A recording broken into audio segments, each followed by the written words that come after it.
Hello guys, आप सभी का बहुत बहुत स्वागत है आज के इस वीडियो में। और आज का ये जो हमारा वीडियो है ये डायरेक्टिंग का सेकंड वीडियो है। हम अभी डायरेक्टिंग कर रहे हैं जिसमें बेसिकली हम करते क्या है कि हमने सबसे पहले प्लानिंग में प्लान बनाया, फिर ऑर्गेनाइजिंग में तैयारी की, स्टाफिंग में हम स्टाफ को ले आए। अब जब वो स्टाफ आ चुके हैं तो हमें उन्हें बताना पड़ेगा कि कौन सा काम करना है, कैसे करना है, कब करना है। तो ये जो उन्हें काम बताना, काम समझाना, ये हम डायरेक्टिंग में करते हैं। तो ये इस चैप्टर का मेनली है कि स्टाफिंग के बाद जब वो स्टाफ हमारे कंपनी में आ चुके हैं तो उन्हें ये बताना कि उन्हें क्या काम करना है, कैसे करना है, कब करना है, ये हम डायरेक्टिंग में देखते हैं। ओके, सो आइए सबसे पहले एक बार एक रिवीजन करवा लेते हैं। डायरेक्टिंग का सिंपल मतलब होता है कि हम लोगों को बताएं कि उन्हें कौन सा काम करना है, कब करना है, कैसे करना है, मतलब उनको इंस्ट्रक्शन देना, यही मेनली डायरेक्टिंग कहलाता है। अब डायरेक्टिंग क्यों ज़रूरी है? डायरेक्टिंग इसलिए ज़रूरी है कि जैसे गाड़ी में इग्निशन दिए बिना गाड़ी स्टार्ट नहीं हो सकता है, वैसे ही बिना एक कंपनी में डायरेक्टिंग किए हम काम स्टार्ट नहीं कर सकते हैं। अगर हमें काम को स्टार्ट करना है तो काम को स्टार्ट करने के लिए ही सही, लेकिन हमें डायरेक्टिंग करना होगा। फिर डायरेक्टिंग इसलिए ज़रूरी है क्योंकि अगर डायरेक्टिंग नहीं रहेगा तो जो भी हमारे एम्प्लॉयज़ रहेंगे वो अपने हिसाब से, उनका जैसा मन चाहता है वो वैसा काम करने लग जाएंगे उनका। या फिर ये भी हो सकता है कि वो जो काम कर रहे हैं वो एक गलत डायरेक्शन में हो, जिससे कि उनका मेहनत भी हो जाए और फर्म का कोई काम भी ना हो। इसीलिए उनका जो एम्प्लॉयज़ का जो एफर्ट्स होता है, उन एफर्ट्स को एक जगह पे ले जाने के लिए इसलिए डायरेक्टिंग करना बहुत ज़्यादा ज़रूरी है। फिर इसके बाद है मोटिवेशन। डायरेक्टिंग से हम कभी कभी अपने जो लोग होते हैं उनको मोटिवेट भी करते हैं ताकि वो लोग मोटिवेट होकर के और भी अच्छे तरीके से काम कर सके। फिर बिजनेस में जो चेंजेस आते हैं वो चेंजेस से ताकि हमारा बिजनेस कोप अप कर सके, तो ये हमें अपने लोगों को बताना होता है कि ये चेंजेस आया है एंड आपको इस चेंजेस को के हिसाब से अपने आप को ढालना है। एंड ये जो है ये डायरेक्टिंग में ही होता है। एंड स्टेबिलिटी एंड बैलेंस, मतलब कंपनी में जो हमारे ऑर्गेनाइजेशंस होते हैं तो कंपनी का अपना एक ऑर्गेनाइजेशनल गोल होता है एंड जो हमारे वर्कर्स होते हैं वर्कर्स का अपना एक ऑर्गेनाइजेशनल गोल होता है। तो ताकि कंपनी के ऑर्गेनाइजेशनल गोल्स एंड वर्कर्स के ऑर्गेनाइजेशनल गोल्स आपस में क्लैश ना कर जाएं, ये ना हो जाए कि कंपनी का गोल छोड़ के जो वर्कर्स हैं वो अपने गोल के बारे में सोच रहे हैं, इसीलिए हमें ये बैलेंस रखने के लिए डायरेक्टिंग करना बहुत ज़्यादा ज़रूरी होता है। ओके, अब उसके बाद हमने देखा था सुपरविज़न। सुपरविज़न का मतलब क्या होता है? ये देखना कि कौन क्या काम कर रहा है, ठीक से काम कर भी रहा है या नहीं। अगर ठीक से काम नहीं कर रहा है तो उसे ये बताना कि किस तरीके से काम करना है। तो बेसिकली ये देखना कि काम ठीक से हो रहा है या नहीं, to keep a watch eye, वही सुपरविज़न कहलाता है। सुपरविज़न मतलब काम को देखना कि काम ठीक से हुआ या नहीं, काम ठीक से नहीं हुआ तो क्या कारण था कि नहीं हुआ, ये सब सुपरविज़न में आता है।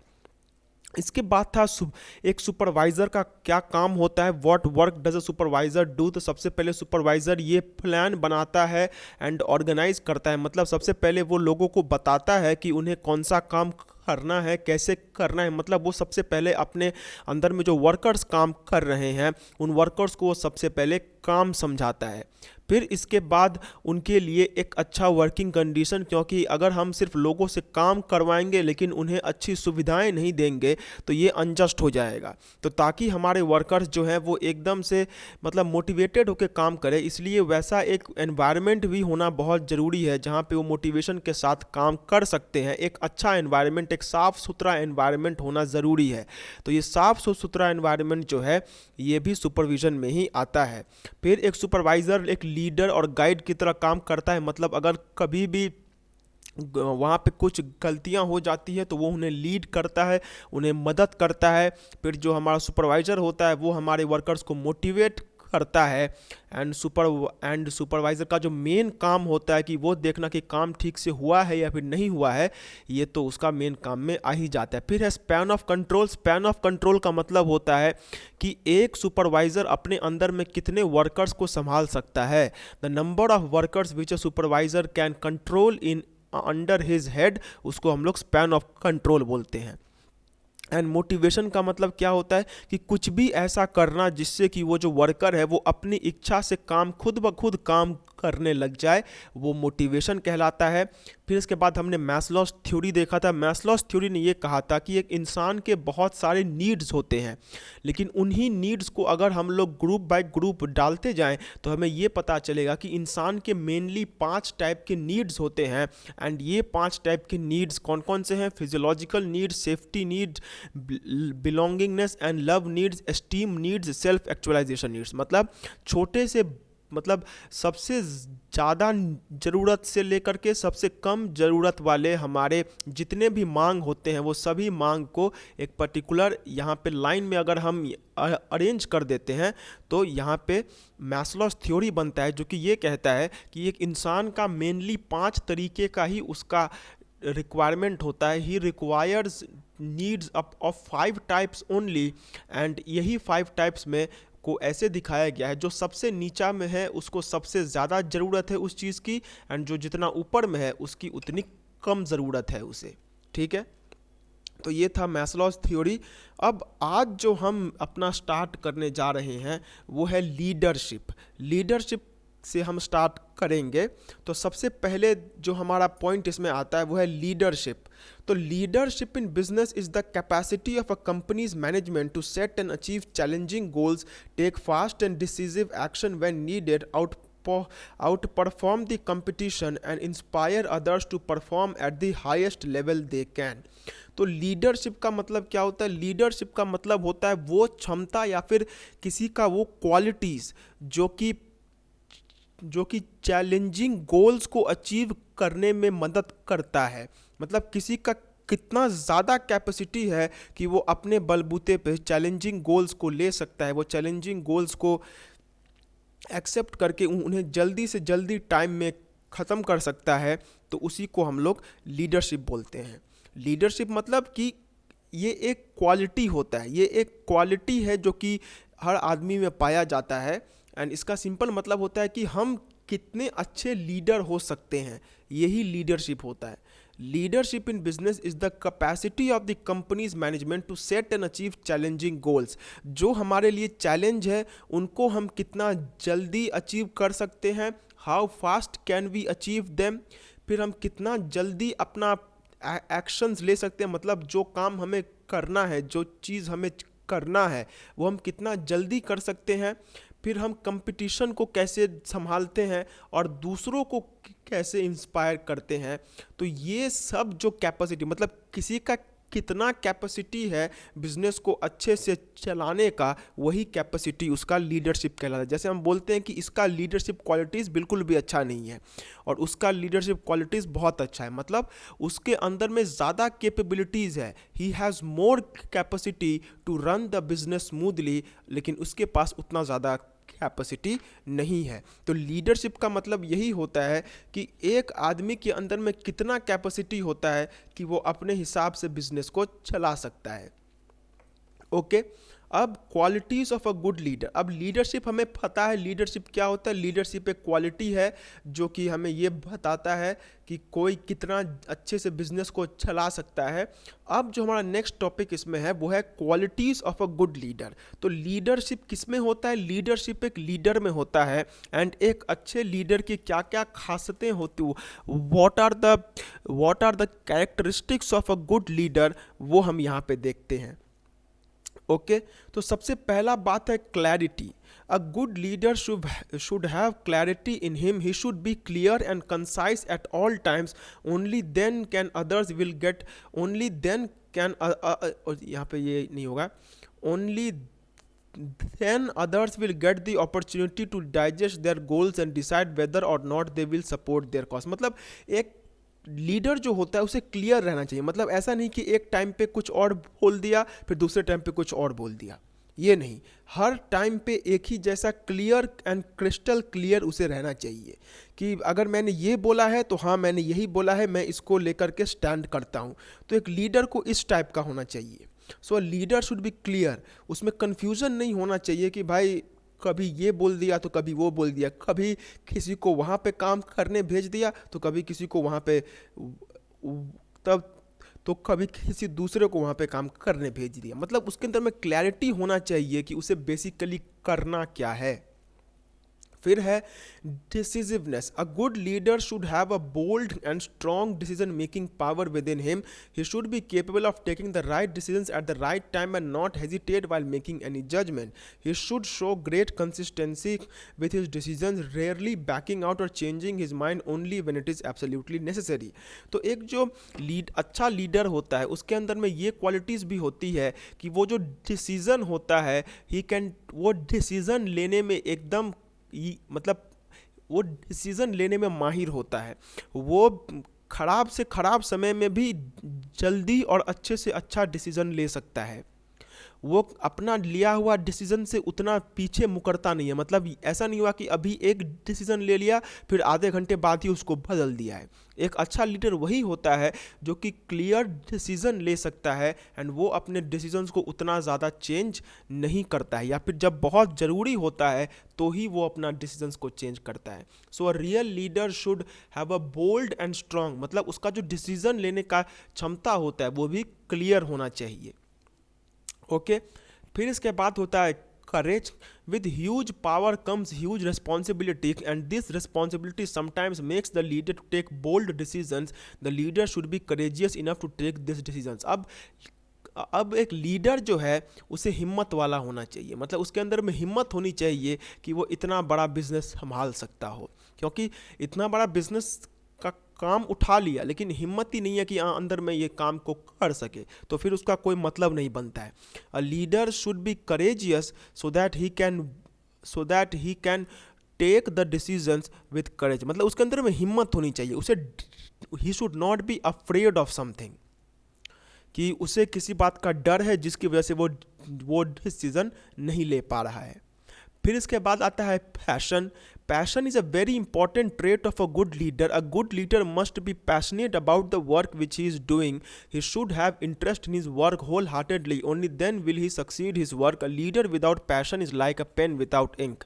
अब ये पॉइंट जो यहाँ पे बोला है ये आपको भी अपने रियल लाइफ में लगानी चाहिए कि अगर आप कोई चीज़ कर रहे हैं एंड उस चीज़ में आपका पैशन नहीं है, मतलब वो चीज़ करना आपको पसंद नहीं है, तो उसको करने का कोई मतलब ही नहीं बनता है।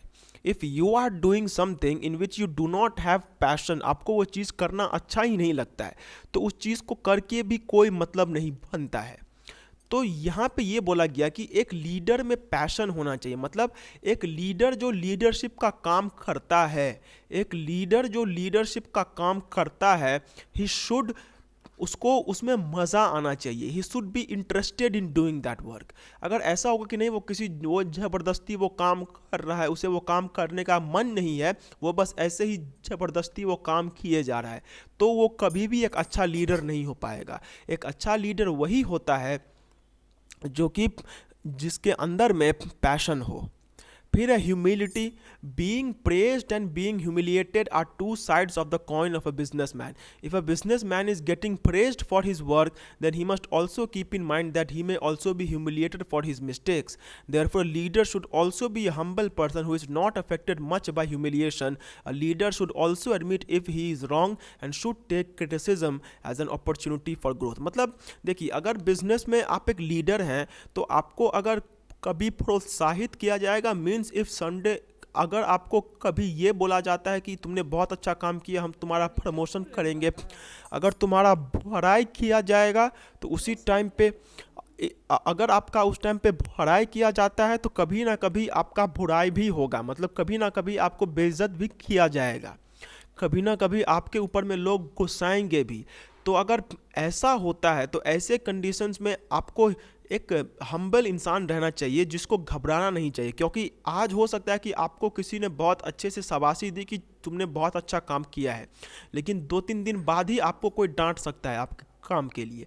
तो ऐसे कंडीशन में आपको उस डांट से उतना ज़्यादा सोचना नहीं चाहिए कि वो क्यों डांटा गया, क्योंकि वो जो बिज़नेस है, बिज़नेस में ये सब चीज़ें होती ही रहती है।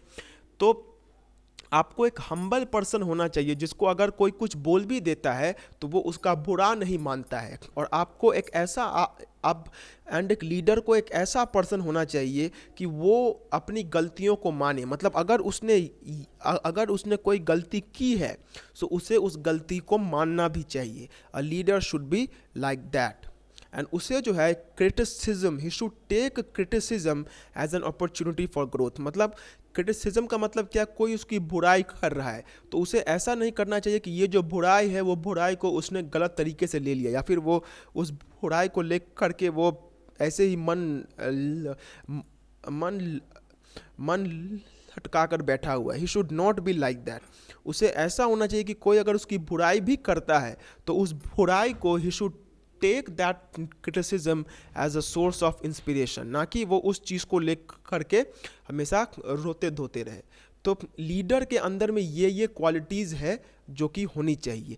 First, he should be clear, he should have a good decision making power, he should be courageous, he should have passion and he should be able to handle humility. Okay, अब next जो हमारा topic आता है वो है communication. So communication is a process of creating and sharing ideas, information, views, facts, feelings, etc. among the people to reach a common understanding. Communication is the key to the directing function of management. Okay, तो communication का मतलब क्या होता है?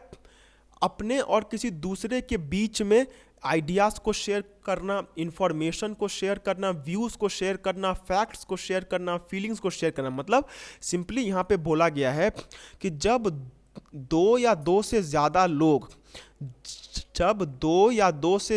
लोग मिल करके आपस में इंफॉर्मेशन को शेयर करते हैं, ये इसे कुछ बताता है, फिर ये इसे कुछ बताता है, फिर ये इसे कोई एडवाइस देता है, फिर ये इसे कोई एडवाइस देता है, ये उसे कोई गाली देता है, ये भी उसे गाली देता है।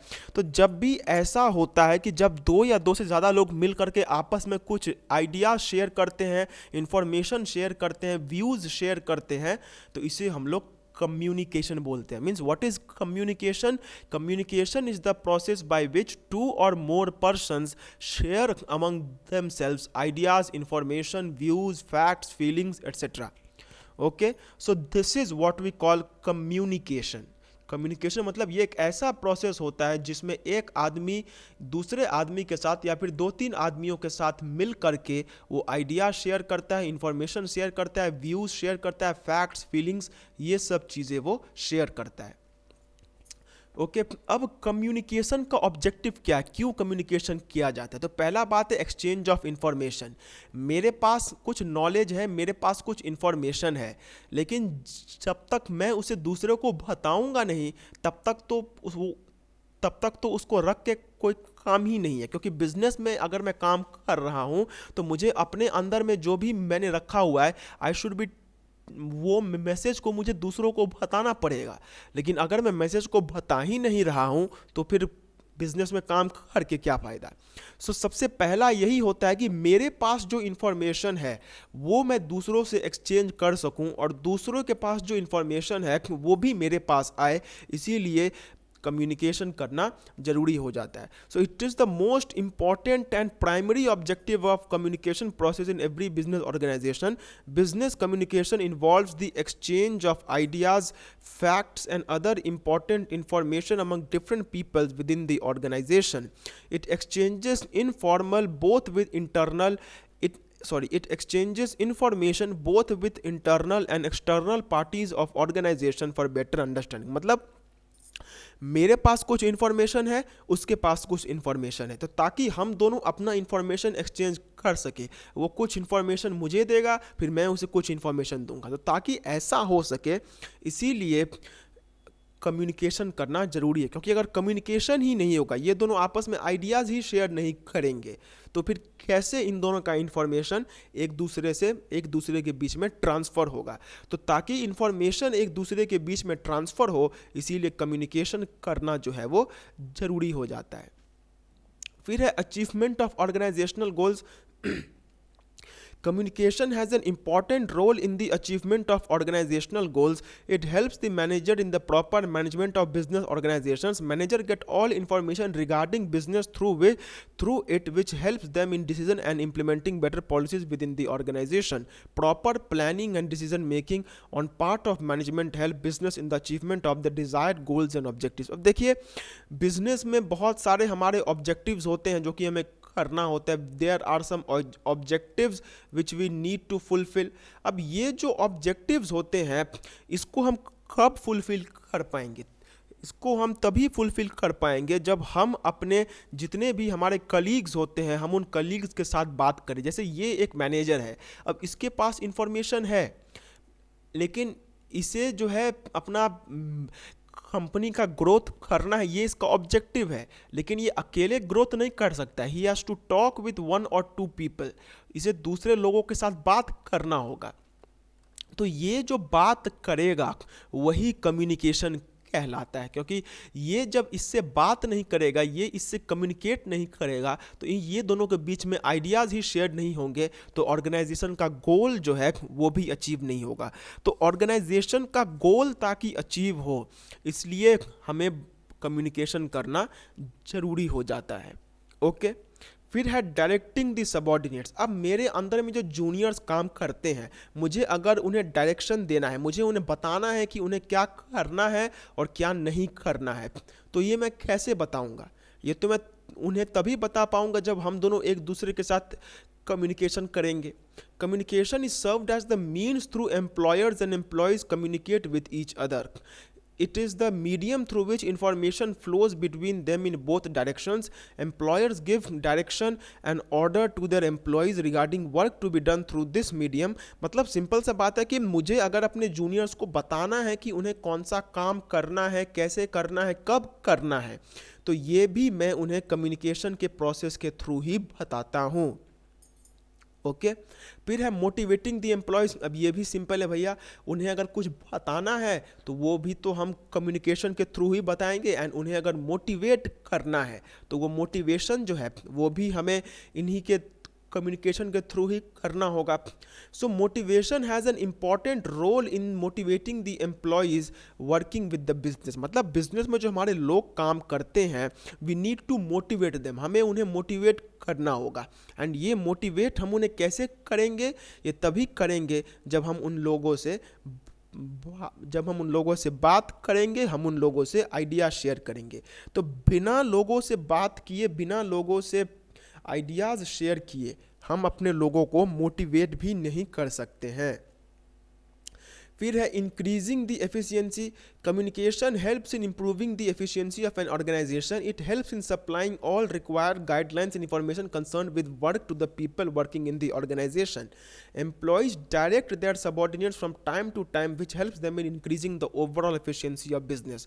तो देखिए बिजनेस का जो एफिशिएंसी होता है, बिजनेस कितना अच्छे से काम कर सकता है, ये भी हमारा this is also dependent on communication. क्योंकि जब हम अपने लोगों के साथ कम्युनिकेट करेंगे तो ही हम उन्हें बता पाएंगे कि उन्हें क्या करना है, क्या नहीं करना है. एंड जब हम उन्हें बताएंगे तो ही हमारा बिजनेस एफिशिएंटली काम कर पाएगा. क्योंकि जब हम लोगों को बताएंगे कि उन्हें क्या करना है तो ही वो ठीक से काम करेंगे. नहीं तो हम बोलेंगे, नहीं तो हम उन्हें कुछ बताएंगे ही नहीं, हम कम्युनिकेशन ही नहीं करेंगे, तो फिर जिसको जैसा मन चाहेगा वो वैसा काम करेगा. तो इसमें कभी भी हमारा जो एफिशिएंसी है वो अचीव नहीं हो पाएगा. क्योंकि जब हम किसी को बताते हैं कि क्या करना है तो ही उस टाइम पे हमारा ये होता है, इन जो काम है वो एफिशिएंटली होता है. ओके. अब इसके बाद जो हमारा नेक्स्ट टॉपिक है वो है प्रोसेस ऑफ कम्युनिकेशन, कि कम्युनिकेशन कैसे होता है. तो सबसे ये काफ़ी इजी सा प्रोसेस है. इसमें क्या होता है, इसको मैं सिंपली आपको बता देता हूँ कि क्या होता है. इसको डायग्राम के साथ ही बताना पड़ेगा. जैसे ये हमारा ये एक आदमी है एंड ये एक आदमी है, ठीक है. अब ये आदमी के माइंड में एक मैसेज आता है, इसके यहाँ पे कुछ लड्डू फूटता है, इसके दिमाग में कुछ आता है जो कि इसको बताना है. तो ये जो दिमाग में इसके आया है जो कि इसे दूसरे को बताना है, इसे हम लोग कहते हैं मैसेज। अब ये इसको कौन कौन से तरीके से बता सकता है, ये खुद इसके पास जा करके उसे बता सकता है। He can himself go to the person and वो वहाँ पर जा करके उसको बता सकता है, या फिर ये एक कागज़ में लिख सकता है एंड उसके बाद वो वहाँ पर जाके उसे बता सकता है। फिर ये व्हाट्सएप भी उसे कर सकता है, ये उसे कॉल कर सकता है। तो ये अलग अलग मीडियम है। तो फॉर एग्ज़ाम्पल इसने ये सोचा कि मैं इसे एक लेटर में लिख के भेजूंगा, क्योंकि ये दोनों बहुत दूर रहते हैं, तो इसने सोचा कि मैं एक लेटर में सब कुछ लिख करके इसे दे दूंगा। तो ये भी हो सकता है। अब ये लेटर जो है ये इस लेटर को अपने पास रख लेगा, ये इस लेटर को लिखेगा एंड उसके बाद क्या करेगा कि ये जो लेटर है इसको ले जा करके इसके पास दे दिया जाएगा। ऑब्वियसली ये नहीं जाएगा, लेकिन इसी का कोई आदमी होगा जो कि ये लेटर को ले जाके उसके पास दे आएगा। फिर उसके बाद जो हमारा दूसरा आदमी है ये है, इसको हम लोग बोलते हैं रिसीवर, क्योंकि इसके पास मैसेज आ रहा है। ये क्या करेगा, ये उस मैसेज को खोलेगा, ये उस लेटर को खोलेगा एंड उस लेटर में जो जो लिखा हुआ है ये उसको पढ़ेगा एंड ये उसको समझेगा। तो यही बेसिकली एक ये होता है जो कम्युनिकेशन का प्रोसेस होता है, कि इसमें सबसे पहले दो आदमी रहते हैं। एक को हम लोग कहते हैं सेंडर, कहते हैं, एक को हम लोग रिसीवर कहते हैं। अब सेंडर वो होता है जो कि इन्फॉर्मेशन भेजता है एंड रिसीवर वो होता है जिसके पास वो इन्फॉर्मेशन आता है। अब जो सेंडर होता है वो क्या करता है, वो एक इन्फॉर्मेशन को पहले वो सोचता है, उसके दिमाग में कुछ आता है, फिर उसके बाद वो एक मीडियम चूज़ करता है कि उस मीडियम के साथ मुझे उसे भेजना है। फिर मीडियम चूज़ कर लेने के बाद वो क्या करता है कि ये जो तरीका है, मतलब ये जो प्रोसेस है, इस प्रोसेस कोई भी प्रोसेस के थ्रू वो इस मैसेज को इसके पास तक पहुंचा देता है। फिर जब इस रिसीवर को ये मैसेज मिलता है तो ये रिसीवर क्या करता है, ये इस मैसेज को पढ़ता है एंड पढ़ने के बाद वो उसे डिकोड करके समझ जाता है। तो ये वो तरीका है जिसमें मैसेज बेसिकली ट्रांसफ़र होता है। तो आइए हम इसे यहाँ पे देखते हैं। ओके, तो सबसे पहला जो हमारा यहाँ पे आता है वो है सेंडर। सबसे पहले सेंडर होता है। द सेंडर और the communicator generates the message and conveys it to the receiver. He is the source and the one who starts the communication. सबसे पहले कौन आता है, सबसे पहले आता है सेंडर। ये एक ऐसा आदमी होता है जो कि मैसेज को भेजता है। ओके, सबसे पहले सेंडर आता है, फिर इसके बाद आता है message. It is the idea, information, view, fact, feeling, etc. that is generated by the sender and is then intended to be communicated further. अब मैसेज वो होता है जो कि सेंडर जनरेट करता है, मतलब वो भेजना क्या चाहता है, what is it that he wants to send। वो जो मेन इंफॉर्मेशन या फिर वो मेन आइडिया जो उसे भेजना है वो मैसेज कहलाता है। इसके बाद होता है एनकोडिंग। एनकोडिंग मतलब मैं जो मैसेज को भेजूंगा, इस मैसेज को मैं किस तरीके से भेजूंगा, मैं इसे किस तरीके में, मतलब कोई तरीका बोलना ठीक नहीं होगा, मैं इसे किस टाइप से भेजूंगा। क्या मैं इसे वॉइस में भेजूंगा, या फिर मैं इसे वर्ड्स में लिख के भेजूंगा, या फिर मैं इसे पिक्चर्स में भेजूंगा। तो ये तीसरा प्रोसेस होता है। सबसे पहले सेंडर, उसने दिमाग में मैसेज लाया, मैसेज को उसने एनकोड किया, मतलब उसको कैसे भेजना है, उसको किस रूप में भेजना है वो उसने सोचा। फिर इसके बाद आता है मीडिया। मीडिया मतलब कि भैया उसे भेजना कैसे है, मतलब उसको फैक्स के थ्रू भेजना है, टेलीफोन पे भेजना है, ईमेल करके भेजना है, ये यहाँ पे देखा जाता है। ओके, अब इसके बाद जब वो मैसेज डिलीवर हो जाता है तो उस मैसेज को किया जाता है decode. After decoding the message is received by the receiver, मतलब वो मैसेज जब उसके पास पहुंच जाएगा तो उस मैसेज को वो डिकोड करेगा, जो कि हमने यहाँ पे देखा था कि ये मैसेज जब इसके पास आ चुका था तो इसने इस मैसेज को पढ़ा एंड पढ़ने के बाद उसने उसको डिकोड किया है। तो ये समझना या फिर इसको डिकोड करना, ये हमारा यहाँ पे फिफ्थ स्टेप होता है। एंड डिकोड कौन करता है? डिकोड करता है रिसीवर, मतलब जिसके पास इंफॉर्मेशन आता है उसे हम लोग रिसीवर कहते हैं। एंड रिसीवर अगर फिर से कोई मैसेज देता है तो उसे हम लोग फीडबैक कहते हैं। ओके, अब जैसे मैं अगर बात करूं तो एक और एग्जांपल के साथ इसे समझना बहुत ज़्यादा ज़रूरी होगा, क्योंकि ये काफ़ी बार पूछा जाता है। तो फॉर एग्जांपल ये है हमारा सेंडर, ओके, एंड ये है हमारा रिसीवर। ओके, फॉर एग्जांपल ये है कंपनी का एमडी एंड ये है कंपनी का लेबर। ओके,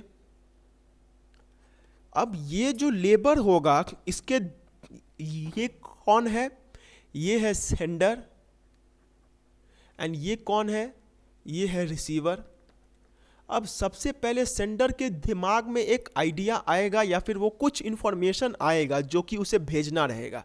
फॉर एग्जांपल ये लेबर को भेजना होगा कि सर हमें मशीन में काम करने के लिए हमें, फॉर एग्जांपल ये बोल सकता है कि सर हमें मशीन में रिपेयर्स चाहिए, ये इसके पास आइडिया आया। तो ये जो चीज़ कि मशीन को रिपेयर करवाना है, इसे हम लोग क्या बोलते हैं? इसे हम लोग मैसेज बोलते हैं। क्यों? क्योंकि ये वो इंफॉर्मेशन है जो कि सेंडर रिसीवर को भेजना चाहता है।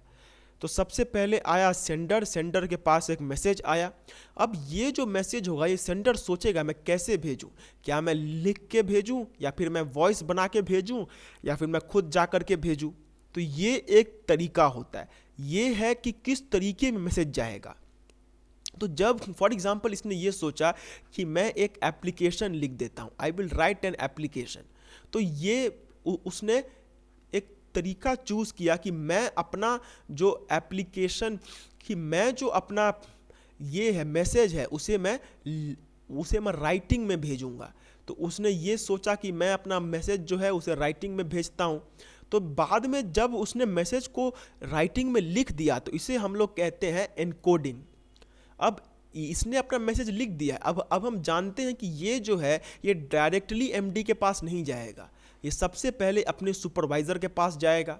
ओके, अब सुपरवाइज़र के पास ये गया, इसने सुपरवाइज़र को जो है वो मैसेज दे दिया। अब ये सुपरवाइज़र क्या करेगा कि ये जो लेटर है वो इस लेटर को ले जा करके एमडी को दे देगा। तो ये सुपरवाइज़र यहाँ पे क्या होगा? ये सुपरवाइज़र यहाँ पे मीडियम हो गया, क्योंकि ये वो मैसेज को ले करके जा रहा है। So the supervisor is the medium and वो रिसीवर के पास ये मैसेज को ले करके जा रहा है। अब जब ये मैसेज रिसीवर के पास पहुँच जाएगा, when the message will reach the receiver, तो उस केस में वो रिसीवर क्या करेगा कि उस मैसेज को करेगा डिकोड, मतलब एमडी जो है वो लेटर को खोलेगा एंड वो उस लेटर को पढ़ेगा। ओके, वो उस लेटर को पढ़ेगा एंड लेटर पढ़ने के बाद अगर उसे कोई फीडबैक देना होगा तो वो फीडबैक भी वो दे सकता है। मतलब अगर उसे लेबर को कुछ बोलना होगा तो वो भी वो बोल सकता है। तो वो क्या करेगा, वो सुपरवाइज़र को बता देगा एंड ये सुपरवाइज़र बाद में जाके इसको बता देगा। तो ये बेसिकली वो प्रोसेस होता है। अब इसने जो सेंडर ने जो मैसेज दिया है उसने रिसीवर को भेजने के लिए, हो सकता है कि बीच में ये जो मैनेजर है वो मैनेजर कुछ ऐसा कर दे जिससे कि उसका पूरी मैसेज जो है वो उसके पास ना जा पाए। ये बहुत बार होता है कि जो मैनेजर्स होते हैं वो लेटर को मैनिपुलेट कर देते हैं। तो ऐसा चीज़ जिसकी वजह से वो जो मैसेज है वो अपने एक्चुअल फॉर्म में नहीं जा पा रहा है अपने आदमी के पास। The reason by which the message is not being able to be transferred in its original form, इसको हम लोग नॉइज़ कहते हैं। मतलब बीच में जो भी डिस्टर्बेंस होता है जिसकी वजह से मैसेज अपना पूरी नहीं डिलीवर हो पाता है उसे हम लोग नॉइज़ कहते हैं, क्योंकि ये हो ही सकता है। अब जैसे यहाँ पे हम देखिए, सबसे पहले सेंडर था, सबसे पहले आया सेंडर ने मैसेज बनाया, मैसेज को एनकोड किया, फिर मैसेज को एक चैनल के थ्रू, मतलब यहाँ पे फॉर एग्जांपल हमने सोचा कि हम व्हाट्सएप के थ्रू भेजेंगे, तो व्हाट्सएप हमारा यहाँ पे चैनल हो गया। फिर वो रिसीवर के पास आया एंड रिसीवर ने उसे डिकोड किया।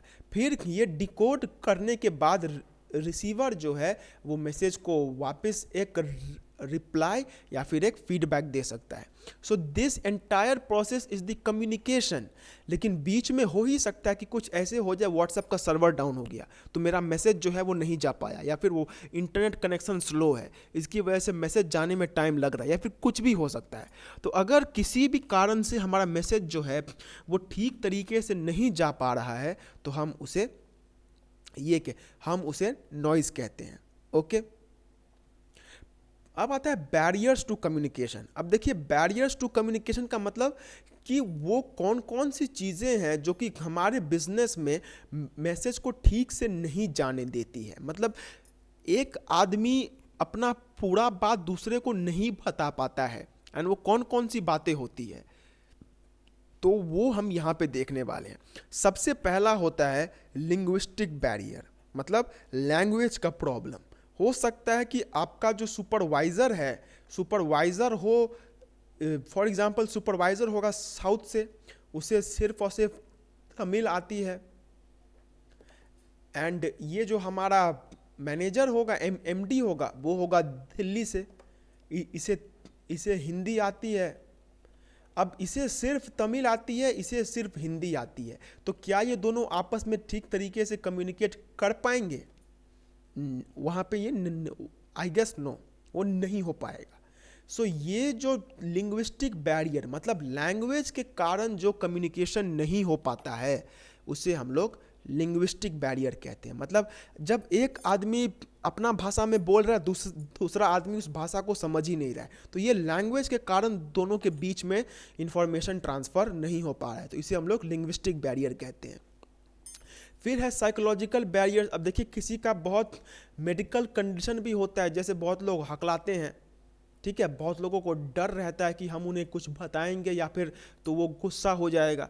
तो मेडिकल रीज़न की वजह से अगर हमारा जो मैसेज है वो ट्रांसफ़र नहीं हो पा रहा है, तो वो साइकोलॉजिकल बैरियर्स होते हैं। जैसे हम में से बहुत लोग बहुत ही ज़्यादा शाय होते हैं, हम किसी को अपोज नहीं कर पाते हैं, वो उसकी हाँ में हाँ मिला देते हैं। वो अगर कुछ कह भी देता है तो हम कुछ कहते नहीं हैं, बट हम उसे कहना चाहते हैं, बट हमारे अंदर में कुछ है जो कि हमें रोक के रखता है। तो ये भी एक बैरियर है, और इससे हम कहते हैं साइकोलॉजिकल बैरियर। ओके, फिर है इमोशनल बैरियर।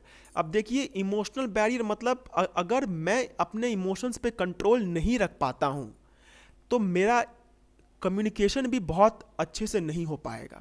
जैसे मैं अगर कम्युनिकेट करते करते रो देता हूँ, मैं किसी से बात करते करते मैं किसी से दिल की बात करते करते रो देता हूँ, तो वैसे केस में हमारा जो बैरियर होगा वो एक इमोशनल बैरियर हो जाएगा। मतलब जब आदमी अपने इमोशंस की वजह से वो नहीं अपना कम्युनिकेशन कर पाते हैं, कोई आदमी किसी से बात करने गया, वो इमोशनल हो गया, वो बहुत जल्दी गुस्सा हो गया, तो इस टाइप का जो बैरियर होता है ये भी इमोशनल बैरियर के अंदर में आता है। इमोशनल बैरियर मतलब एक आदमी जब अपना इमोशन की वजह से कम्युनिकेट नहीं कर पाता है तो उसे हम लोग इमोशनल बैरियर कहते हैं।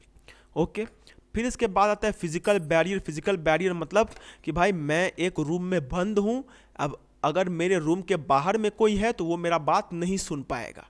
तो इस टाइप का जो बैरियर होता है कि रूम के अंदर में एक आदमी है एंड ये रूम पूरा लॉक्ड है, तो जाहिर सी बात है ये आदमी नहीं सुन पाएगा। तो ये जो बैरियर होता है ये बैरियर कहलाता है फिजिकल बैरियर। ओके, एंड फिर है organizational structure barrier. As we saw there are many methods of communication at an organizational level, each of these methods has it own problems and constraints that may become barriers too. अब देखिए, organisation का structure ही एक ऐसा हो सकता है जिसकी वजह से कम्युनिकेशन जो है वो नहीं ठीक से हो पा रहा है। जैसे हम जानते हैं कि अगर मैं बात करूँ तो अगर हम लाइन ऑर्गेनाइजेशन के बारे में बात करें तो सबसे पहले एमडी के बाद मैनेजर के बाद सुपरवाइज़र के बाद लेबर। अब लेबर जो है, लेबर चाहता है कि उसका बात जो है वो एमडी के पास पहुँचे, लेकिन क्योंकि उसे एक पर्टिकुलर लाइन में फॉलो करके अपना बात बताना पड़ेगा, मतलब उसे सबसे पहले अपने सुपरवाइज़र को बताना पड़ेगा, फिर सुपरवाइज़र जा कर के मैनेजर को बताएगा, फिर मैनेजर जा कर के एमडी को बताएगा, तो बहुत चांस है कि ये दोनों बीच में कुछ घपलेबाजी कर दें, जिसकी वजह से इसका जो मैसेज है वो पूरी एमडी तक ना पहुंच पाए। तो ये जो होता है कि ऑर्गेनाइजेशन में जब कुछ ऐसे बैरियर्स होते हैं तो उसे हम लोग ऑर्गेनाइजेशनल बैरियर्स कहते हैं। मतलब फॉर एग्जांपल मैं एक लेबर हूँ, मैं अपने एमडी को कुछ कहना चाहता हूँ, लेकिन वो मेरे जो मैनेजर्स एंड सुपरवाइजर्स हैं वो मेरी बात को उल्टा पुल्टा करके उसके सामने में रखते हैं या फिर नहीं रखते हैं, तो इसकी वजह से भी मेरा इन्फॉर्मेशन जो है वो उसके पास नहीं जा पाएगा। ओके, अब हमने देखा बैरियर्स टू कम्युनिकेशन क्या होता है कि कम्युनिकेशन में जो बाधा होता है, जो बाधा हमारे कम्युनिकेशन में होता है, जो कि हमें कम्युनिकेशन ठीक से नहीं करने देता है, उसे हम लोग बैरियर्स टू कम्युनिकेशन कहते हैं। तो इस बैरियर्स को हम लोग ओवरकम कैसे कर सकते हैं, how can we overcome this barriers, ये बैरियर्स को हम लोग कैसे ठीक कर सकते हैं। तो सबसे पहला है क्लैरिफाई आइडियाज़ बिफोर कम्युनिकेशन, मतलब जो तुम बोल रहे हो बोलने से पहले उसको सोच लो कि क्या बोलना है, कैसे बोलना है, इसको सबसे पहले सोच लेना चाहिए। The person sending the communication should be very clear in his mind about what he wants to say, he should know the objectives of his message and therefore he should arrange his thoughts in a proper order. मतलब पहले से तैयारी करके रखो कि ये बोलना है, ऐसे बोलना है, इसको बोलना है। तो ये सबसे पहले, मतलब सबसे पहले अपने में ही क्लैरिटी कर लो कि हमें ये बोलना है, इस तरीके से बोलना है। ओके, फिर है communicate according to the need of the receiver. अब देखिए हमें ऐसे कम्युनिकेट नहीं करना है कि भैया मैं अपने हिसाब से करूं। मतलब अगर एक आदमी है, फॉर एग्जांपल दो आदमी हैं, ओके, एक बंगाली है एंड जो कि सिर्फ बंगाली समझता है, एंड एक फॉर एग्जांपल एक आदमी है जो कि बंगाली भी समझता है एंड हिंदी भी समझता है। तो अगर हम दोनों में कम्युनिकेशन के बारे में बात करें तो वो आदमी जो कि बंगाली से बात कर रहा है वो अगर ये बोलता है कि नहीं मैं हिंदी में ही बात करूँगा, हिंदी मेरी मातृभाषा है, तो उससे क्या कम्युनिकेशन हो पाएगा? नहीं हो पाएगा। अगर यहाँ पे कम्युनिकेशन करना है तो हमें जिसको कम्युनिकेशन भेजना है हमें उसके हिसाब से कम्युनिकेशन करना चाहिए। मतलब मैसेज को उस हिसाब से बनाओ कि वो समझ पाए। अब उसे सिर्फ बंगाली आती है एंड मुझे बंगाली आती है, लेकिन फिर भी मैं बंगाली में बात नहीं करूँगा। Why? Because Hindi is my राष्ट्रभाषा एंड उसके वजह से। तो ये हमें नहीं करना चाहिए, क्योंकि हमें ये याद रखना चाहिए कि अंत में वो जो मैसेज है वो रिसीवर के पास जाएगा, हमारे पास नहीं जाएगा। तो हमें उसे ऐसे बनाना चाहिए जिससे कि वो जो रिसीवर है वो उसे अपने हिसाब से डिकोड कर सके। ओके, फिर है consult other before communication. At the time of planning the communication suggestion should be invited from all the persons concerned. Its main advantage will be that all those persons who are consulted at the time of preparing the communication plan will contribute to the success of the communication system. अब यहाँ पे बोला गया कि भैया किसी को कुछ भी बताने से पहले दूसरों से पूछ लो। मतलब 2-3 बार पूछ लेना चाहिए, लेकिन अगर बहुत ज़्यादा ज़रूरी है तो उस केस में पूछना उस केस में उतना ज़्यादा ज़रूरत नहीं होता है, लेकिन ये कहा जाता है कि पूछ लेना ठीक रहता है। तो दूसरों को पूछ लो इससे कि पहले तुम उनको मेन बात बताने जाओ। ओके, फिर है be aware of language, tone and content of message. मतलब लैंग्वेज का ध्यान रखो, टोन का ध्यान रखो, कंटेंट मतलब अपना भाषा के ऊपर में ध्यान रखना, गाली गलौज करके नहीं देना है। मतलब जितना पॉसिबल हो सके उतना हमें आराम से बात करना है, एक पोलाइट मैनर में बात करना है। मतलब पोलाइटली बात करना है, गाली गलौज या फिर चिल्ला करके बात नहीं करना है। ओके, फिर है convey things of help and value to the listener. The subject matter of the message should be helpful to the receiver. The need and interest of the receiver should specially be kept in mind. Communication is more effective in such situation. मतलब ये second point and fifth point जो है वो एक ही point जैसा है, बस फ़र्क ये है कि उसमें ये बोला गया है कि रिसीवर के हिसाब से कम्युनिकेशन करो। मतलब रिसीवर को जैसे चाहिए वैसे उसको इन्फॉर्मेशन दो।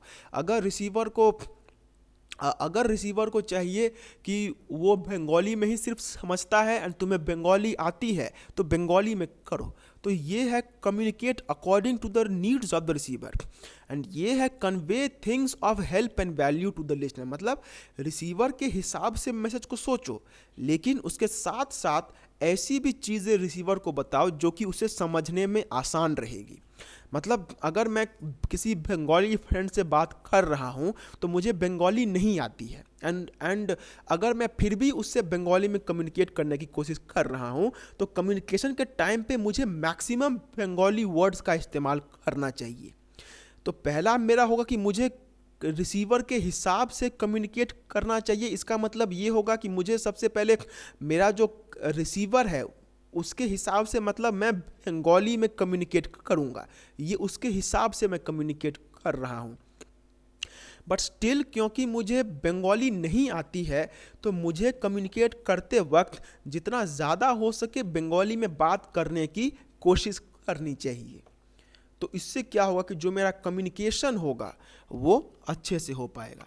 तो ये था हमारा मेन कम्युनिकेशन का पार्ट, एंड इसी के साथ हमारा जो डायरेक्टिंग चैप्टर है वो भी अब ख़त्म होता है।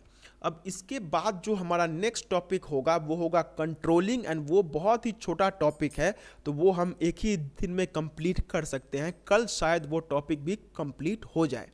सो आज के लिए बस इतना ही, एंड यस अब सिर्फ 2 दिन और 3 दिन और बाकी है इस बुक को ऑर्डर करने के लिए। आप अगर अभी इस बुक को ऑर्डर करते हैं तो ये बुक आपको 200 रुपये में मिल जाएगी, लेकिन अगर आप 3 फरवरी के बाद ये बुक को ऑर्डर करते हैं तो ये 225 रुपये में मिलेगी। ये बुक है क्या? ये बुक कॉमर्स पुराण है, जो कि आपके कॉमर्स सब्जेक्ट का जो कुछ भी आपको चाहिए वो सब का सब कुछ इसमें है। Everything which you need for your commerce exam, each and everything is present over here. So अगर आप चाहते हैं कि आपके कॉमर्स एग्जाम में अच्छे मार्क्स आए, या फिर आपको एक ऐसा चीज़ चाहिए जहाँ पे एक ही जगह पे आपको सब कुछ मिल जाए, तो ऐसे केस में आप इस बुक को खरीदना कंसिडर कर सकते हैं। ये आपके लिए बहुत ही ज़्यादा हेल्पफुल रहने वाली है। So if you are interested in buying this book, then आप हमारे डिस्क्रिप्शन बॉक्स में हमारा व्हाट्सएप नंबर दिया हुआ है, आप उस व्हाट्सएप नंबर पे हमें व्हाट्सएप कीजिए, एंड हम आप तक ये बुक डिलीवर करवा के दे देंगे। अभी ये बुक आपको 200 रुपये में मिलेगी, एंड इसके साथ साथ आपको अलग से जो डिलीवरी चार्ज है वो देना होगा। So that was all for today. रुकते हैं यहीं पे, मिलते हैं अगले लेक्चर में। तब तक के लिए do take very good care of yourself. Have a nice night. Bye and जय हिंद।